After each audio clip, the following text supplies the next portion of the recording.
Tool here. Nice to see you. Sorry, I've got my glasses on and lights right there.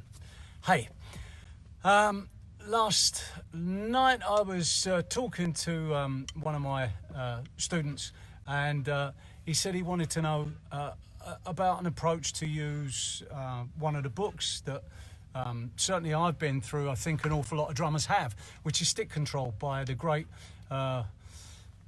George Lawrence Stone. It's wonderful stuff, very educational. I had that book back in 1983. I actually worked, the first show I ever did was Cats, and I would actually keep a copy of that book in my bag. And when I had 5 minutes, I would pull it out and I would actually get on a practice pad and work through it. I then took it around the world with me and lost it. Actually, I didn't lose it. I put it in the bin 3 times and somebody pulled it out. I put it in the bin because I didn't understand it. I'd been through the stick combinations, which was just like 1 and 2 and 3 and 4 and I thought, this is just the same thing over and over again. What the flipping hell do I want this for? How can this possibly help me? I didn't get it. Stupid idiot. That's why these days I'm able to actually help people not waste the time that I made, that I wasted. I'm really here to try and help you. So, how does this work? Well, one of the first things is, if we talk about time, the first approach to actually playing through that book is making sure that the spacing from one note to another is actually accurate. 1 and 2 and 3 and 4 and 1 and 2 and 3 and 4 and 1 and 2.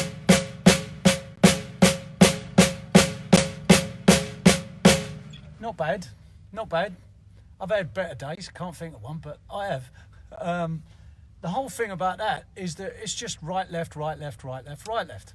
Now, at first, that might not seem particularly inspiring, but trust me, if you sit down and play a groove and then play that,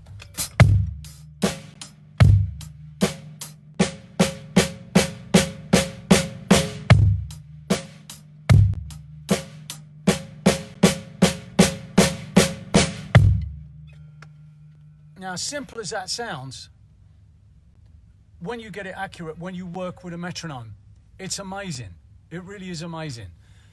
If you then take this idea and you put it on a kit, and because we're just talking about right, left, and that's going through 1 bar, if you then move it onto the kit so that you actually stick half of it stays on the snare and the other half goes on the toms. So what I'm doing is just moving my hands around. So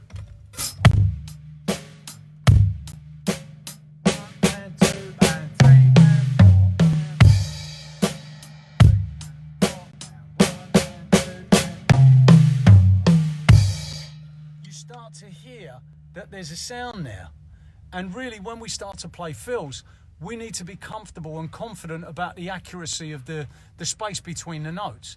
Now, I'm always banging on about that, I know, but it's for good reason. It's the thing that I got wrong for so many years, and I'm grateful for having the opportunity to have actually been on the road with the likes of Steve Hackett and the guys from the Dire Straits Experience and so many others that have actually helped me to realise a lot of the stuff that I'm now able to teach.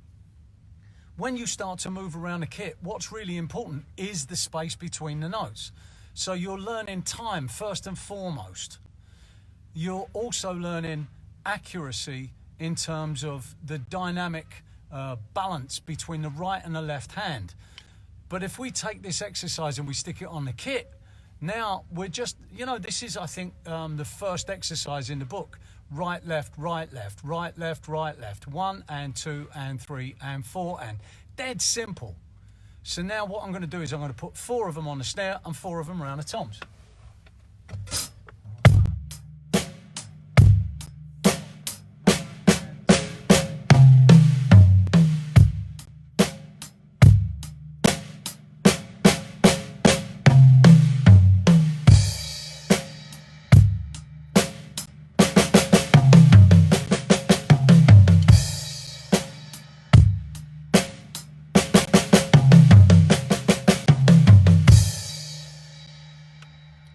simple, really, really simple. All I'm doing is I'm playing 4 notes on the toms. So the first one, 1 and 2 and on the snare, 3 and 4 and. So I'm going mid tom, high tom, low tom, high tom. And that starts to get me familiar with the position on the toms. You want to try and go for a good solid sound, and you're going to get the best sound if you actually hit the middle of the drum. So that's the first thing. The other thing that I did there was to then play it at twice the speed. Now, as I played it at twice the speed, now it starts to feel like something's going on because it's a little faster, and so your ear picks up on that speed and goes, hang on, what's going on there? And actually, you've already heard it. And so it's kind of recognition of what happens. There are so many exercises in George Lawrence Stone's stick control that really, if you just go through it and you read what the hands are doing, it's one thing. When you start to put it on the kit, you get all sorts of lovely combinations. Now, I can't remember which number it is, if it's like the paradiddle, right, left, right, right, left, right, left, left. I don't think it's number 5. It might be, but then they do the inversions of the paradiddle. And so one of them is right, left, left, right, left, right, right, left. And it's funny how I still remember that stuff today. And that sounds like this.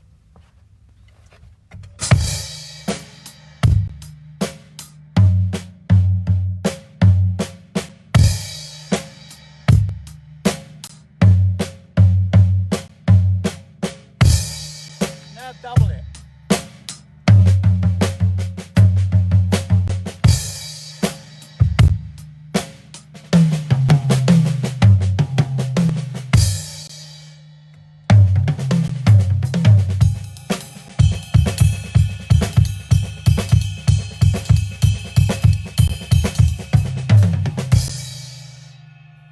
It's a very simple thing. I can take it and I can play it around the drums, the toms and the snare, as you've seen. Or I can put it up and use the bell.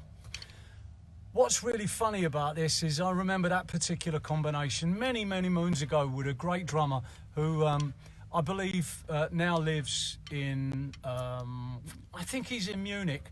He was certainly living in Germany for quite some time. Alejandro Sanguinetti. I had some lessons with him back in the early 80s, and he was just fantastic. He had some great ideas, and he taught me, he was the first one to really help me understand a little bit more about reading. There were basically, I think, 3 people that actually helped me with that, and that was something that it took me a long while to actually to take it on board, to take it in. But I think a lot of it is really because there's so much to actually say about it. Anyway, I've gone on for long enough. I've been rabbiting on for a while. I hope you've got something out of this, and if you have, then give me a little like below, and please share this with anybody that you think might find it useful. Who knows, maybe one day I'll be able to get to teach them too. If you want to do lessons with me, then by all means get in touch. Drop me a message below in the message, or send me a private message. I'd be more than happy to help you. We're still based here in Foots Music in Store Street in the centre of London, and I do very reasonable rates, and I'm a very nice man, and I'm very good at my job, honest. So that will be all for now. Thanks very much. I hope you're all well, and I'll see you another day. Bye.